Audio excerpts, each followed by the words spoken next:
Here's something that might make you look at your dog differently today. Stress in dogs rarely looks the way most people expect it to. It's not always shaking in a corner or refusing to move or crying at the door. More often, it looks like ordinary behavior you've seen 100 times, behavior you've filed away as just a quirk, just a habit, just the thing your dog does sometimes. And because it looks ordinary, it gets missed. For days, sometimes weeks, sometimes much longer, the dog carries it quietly, communicating in signals so subtle and so woven into everyday life that the person who loves them most walks right past them every single time. So today, we're going to slow down and look at 9 of those signals, the ones that hide in plain sight, the ones that, once you know what they mean, you will never misread again. Because your dog has been trying to tell you something, and this might be the video that finally lets you hear it. The first one is yawning at the wrong time. Yawning when they're tired, normal. Yawning when they've just woken up, completely expected. But a yawn that comes out of nowhere, in the middle of an interaction, in a moment of tension, when you're introducing them to a new person or correcting their behavior, or when the household energy is elevated, that's a different animal entirely. In canine communication, the out-of-context yawn is what behaviorists call a calming signal. It's a self-soothing behavior that dogs use when they're feeling mild to moderate stress and are trying to bring themselves, and sometimes the situation around them, back to a calmer state. It's an involuntary response, like a human's nervous laugh. Your dog isn't bored in those moments. They're trying to manage something that's making them uncomfortable. Watch for the cluster. A yawn alongside a look away or a lip lick or a slight body turn. These signals often come in groups, and when they do, the message is unmistakable. The second signal is excessive licking, especially of lips and nose, when there's no food involved. You know the lick that happens after a meal? This isn't that.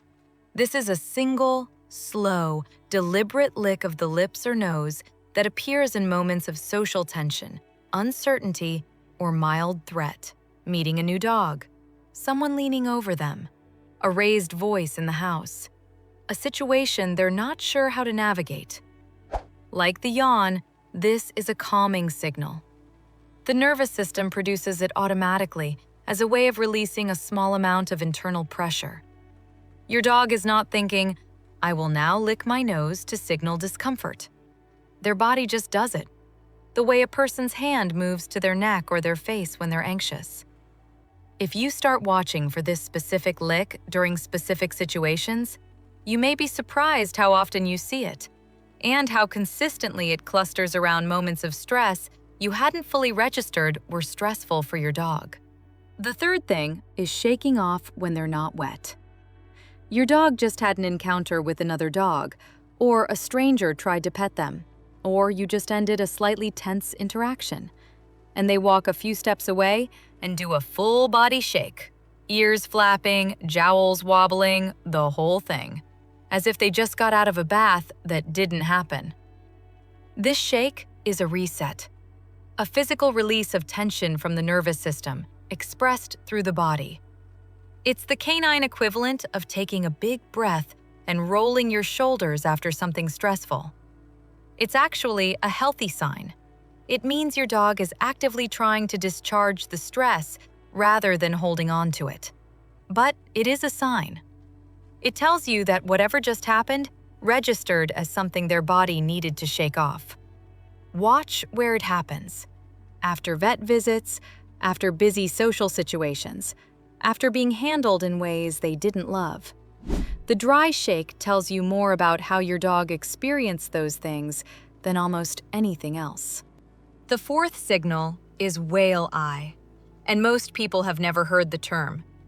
Whale eye is when you can see the whites of your dog's eyes, the sclera, in a crescent shape at the outer or inner corner of the eye.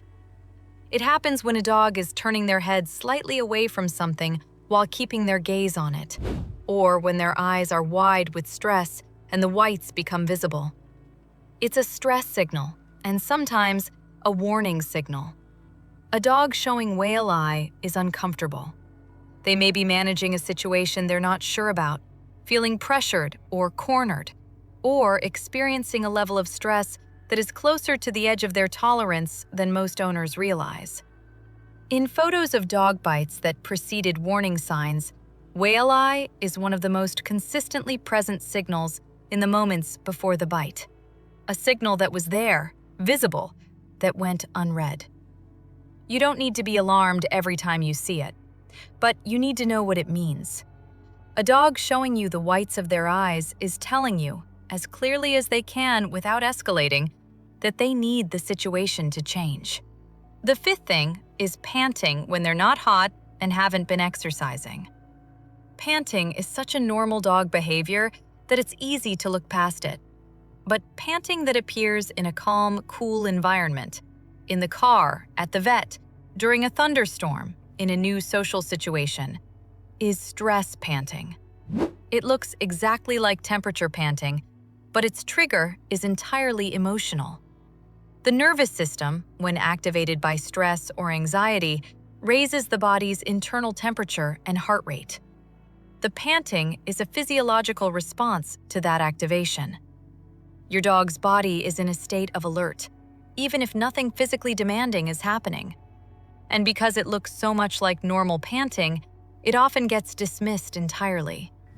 If your dog is panting in a situation where there's no physical reason for it, their body is telling you they're working hard, just not physically, emotionally. The sixth signal is tucking the tail, but not dramatically, just slightly. A fully tucked tail tight against the belly is something most people recognize as fear. But the subtler version, a tail that's just a little lower than neutral, carried slightly below the top line rather than fully down, is a stress signal that is easy to normalize and miss entirely. Tail carriage is one of the most honest indicators of a dog's emotional state. The neutral tail position, carried at roughly the level of the back, moving freely, is the baseline. Anything below that baseline, however slightly, indicates a reduction in confidence and an increase in stress or uncertainty. Your dog doesn't have to be cowering for their tail to be telling you something important. Even a small, consistent lowering carries meaning. The seventh thing is hypervigilance, constant scanning, inability to settle. This one can look like alertness, and alert dogs are often described as smart or engaged, when what they actually are is unable to switch off. A dog who is constantly monitoring the environment, whose head swings toward every sound, who cannot settle on their bed for more than a few minutes before getting up again, who seems to always be watching, always tracking, always slightly tense. That dog is running a high baseline of stress. Hypervigilance is what happens when a dog's nervous system has learned that the world is unpredictable enough to require constant monitoring.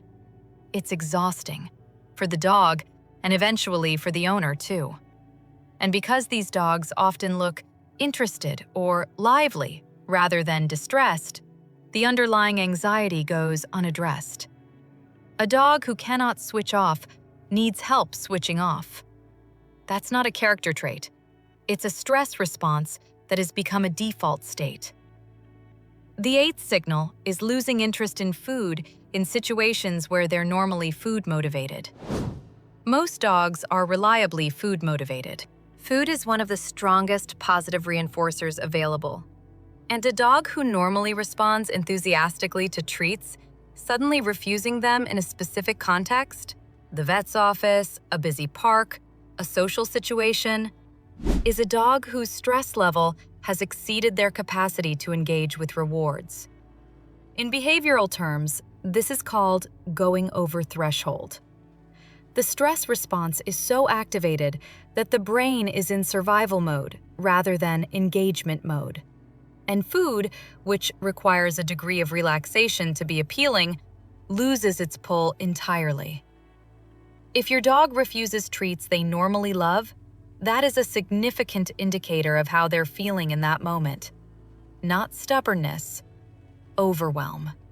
The ninth signal is one of the most misread behaviors in the dog world.